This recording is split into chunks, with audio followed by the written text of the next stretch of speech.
Go to my next guest. Mark Littlewood's the Director of Popular Conservatism and joins us. Morning to you, Mark.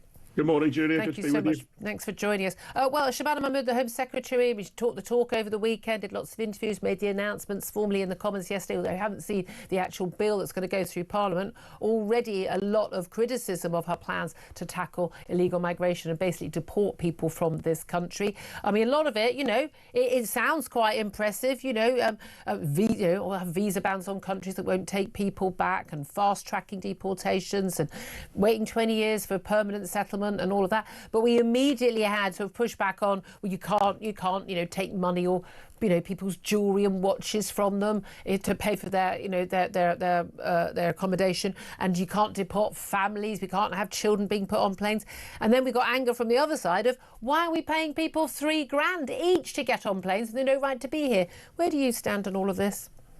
Well, I think overall the Labour government is being dragged inch by inch incredibly slowly to somewhere approaching reality. But my God, they're having to be dragged there. I mean, an interesting question is why none of this was in the Labour Party's manifesto last year, right? They seem to have now alighted upon this. They seem to be slowly waking up to the fact that there's a problem.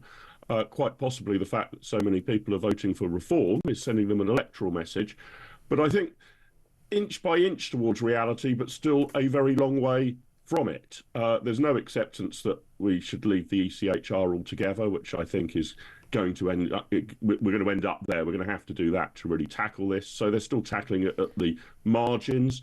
I don't necessarily object to paying people who are here legally, who we may wish to return home, But if you're here illegally and you have no claim to be here, your return to your country of origin. Who are we trying to deport who's here legally?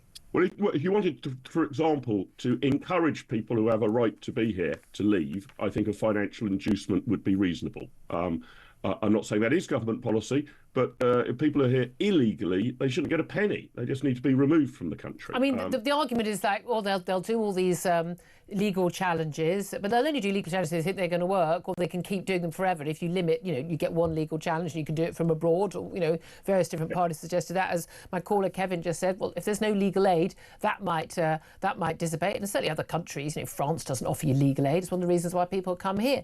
But there is an argument like, just put them on the planes. But then, often they're being put on commercial flights, like the one in, one out little exchange scheme with France. They're put on a BA flight.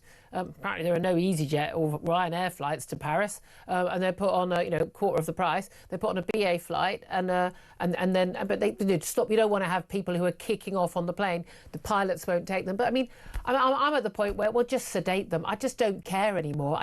I genuinely don't want my money being given to people who've got no right to be here. Yes, I understand all of that. And I think that Kevin, your caller earlier, was interesting, blaming the lefty lawyers. There's some truth in that.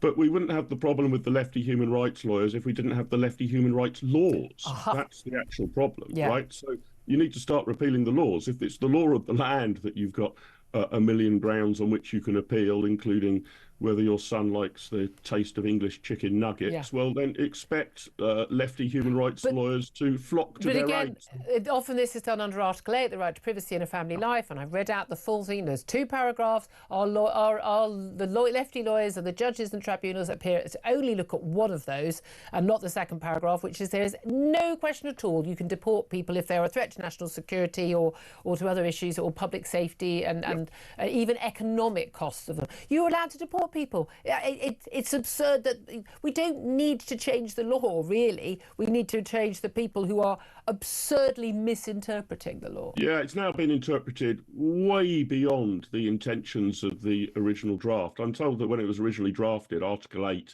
was essentially supposed to mean that the Gestapo can't raid your house. That was essentially what it was referring to. Not that you had all of these unbelievably overprotected rights to a family life. I mean, it's been interpreted beyond reason. The problem, however, of course, Julia, is once those interpretations happen, they become common law precedent, right? So once you've established a case in court that you have a right to X or a right to Y, or we need to consider A, B, or C, that becomes established precedent. So I think we're not just going to have to radically change the interpretation Yeah. of Article 8, we're probably going to have to annul it in some way. Otherwise, those common law precedents... Cut those precedents, start again. What do you make of the freebies? You know, the Sun front page today, legal migrants getting free maths tutors. I know that many families that would be desperate after being failed by their local com to get maths tutoring for their kids. I mean, you're looking at 50 quid an hour, frankly, getting access to, you know, private GPs, priority access, and they're getting exercise classes. I mean, these are people who were in deportation centres. They were awaiting deportation. I mean, this is... Who does this? Who pays for this? Why is this even happening? Very good question. I mean, it's beyond madness, isn't it? It's gone completely out of control.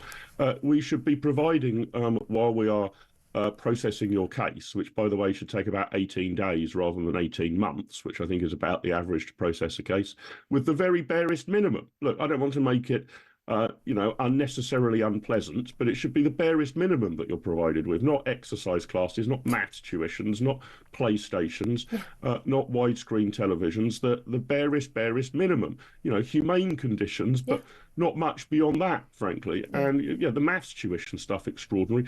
On the medical side, well, I can understand for the interests of the rest of us, you might want to check that somebody who's come in hasn't brought an illness or a disease or a virus with them for the protection of the wider population.